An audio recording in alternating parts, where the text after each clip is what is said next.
tout à fait, oui, ça fait complètement partie de notre ADN avec toutes les sociétés d'adtech qui, depuis de nombreuses années maintenant, sont au sein de l'IAB, l'IAB Tech Lab et maintenant Alliance Digitale pour la France. Oui, c'est un sujet qu'on a toujours regardé de près. Alors, c'est pas un baromètre concurrent, c'est un baromètre complémentaire. L'idée, c'est de mieux comprendre, mieux saisir. Et pour ça, il faut rentrer un peu plus dans le détail, un peu plus en granularité. L'enjeu, c'est de donner de la visibilité aux acteurs pour qu'ils aient plus d'insight, pour prendre des décisions demain sur leurs choix, que ce soit leur choix d'achat ou leur choix, on va dire, en termes d'organisation de la demande ou de la supply. Donc, c'est vraiment, on va apporter une vision plus riche qui permettra normalement à chaque acteur d'apprendre plus de choses.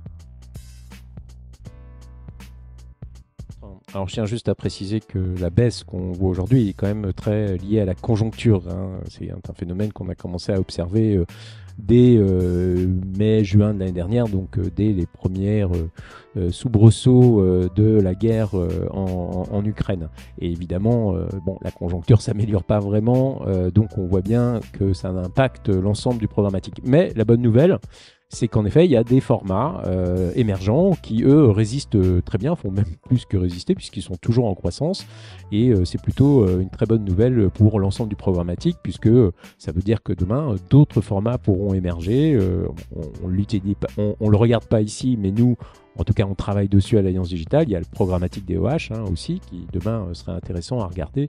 On croit beaucoup, en tout cas, que tous ces nouveaux formats qui sont commercialisés de façon automatisée, donc avec des plateformes, risquent de prendre de plus en plus d'ampleur dans le mix que nous sommes en train d'observer.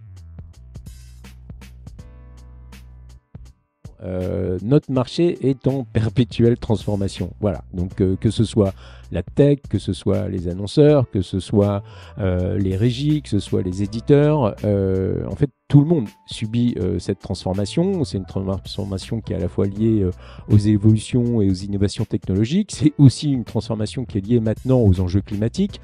Et c'est vrai que l'Alliance Digitale a un avantage pour comprendre ce qui se passe, c'est que comme on a l'ensemble de ces acteurs aujourd'hui avec qui on travaille, donc on a plusieurs groupes de travail évidemment sur les différents sujets, que ce soit sur les enjeux cookieless, que ce soit sur les enjeux de sustainability, que ce soit sur les enjeux des canaux émergents ou des nouveaux formats comme on en a parlé tout à l'heure, ça nous permet tous ensemble, en tout cas ça permet à la collectivité et à l'ensemble des acteurs de la chaîne publicitaire d'appréhender ce qui va se passer et peut-être grâce à ça de pouvoir prendre demain des mesures qui iront dans le sens de l'innovation. Aujourd'hui, oui, c'est compliqué, mais comme toujours, c'est maintenant qu'il faut préparer demain. Demain, ce sera trop tard. Donc voilà, il faut avoir un petit coup d'avance et l'Alliance Digitale sert aussi à avoir un petit coup d'avance.